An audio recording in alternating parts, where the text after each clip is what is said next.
उसने अपनी बहन के होने वाले पति के छोटे भाई से शादी करने का निश्चय कर लिया ताकि दोनों बहनें शादी के बाद भी 24 घंटे साथ रह सके। लेकिन किस्मत को कुछ और ही मंजूर था। शादी के दिन दूल्हे शर्मा परिवार के दोनों बेटे फ्लाइट लेट होने की वजह से समय पर नहीं पहुंच पाए। शादी की रस्में जारी रही। रिंग सेरेमनी के दौरान परिवार की मुखिया का प्रतीक मानी जाने वाली अंगूठी अदिति ने अनाया की उंगली में पहनाई, पर उसी रात तेज बारिश हुई। पेड़ों की पत्तियां हवेली के नेम प्लेट को ढक गईं। नतीजा, दोनों बहनें गलती से एक दूसरे के ससुराल के कमरों में चली गईं। 1 घंटे बाद शर्मा परिवार के दोनों भाई एयरपोर्ट से लौटे। छोटा बेटा कबीर शर्मा स्टाइलिश, बेफिक्र और थोड़ा शरारती। जब आरव अपने कमरे में पहुंचा तो वो चौंक गया।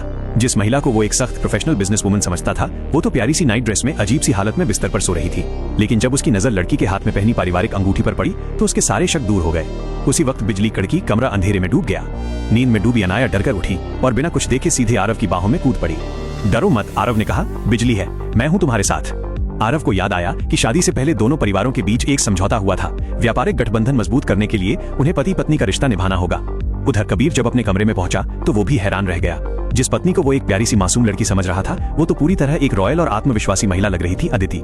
कम रोशनी और थकान की वजह से दोनों कमरों में पूरी रात एक बड़ी गलतफहमी बनी रही। सुबह का सच और फैसला। सुबह जब चारों का आमना सामना हुआ तो सबके होश उड़ गए।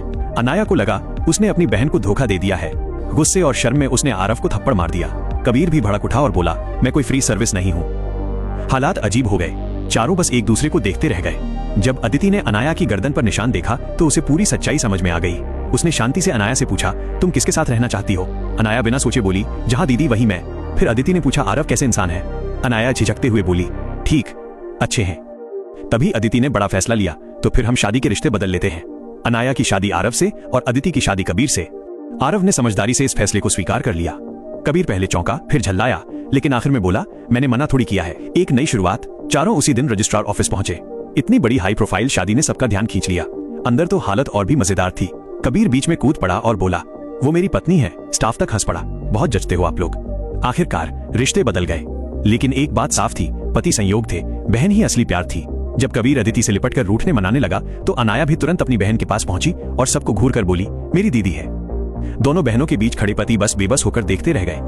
कहानी यहीं से शुरू होती है। 4 लोगों की शादी पर सबसे मजबूत रिश्ता, 2 बहनों का।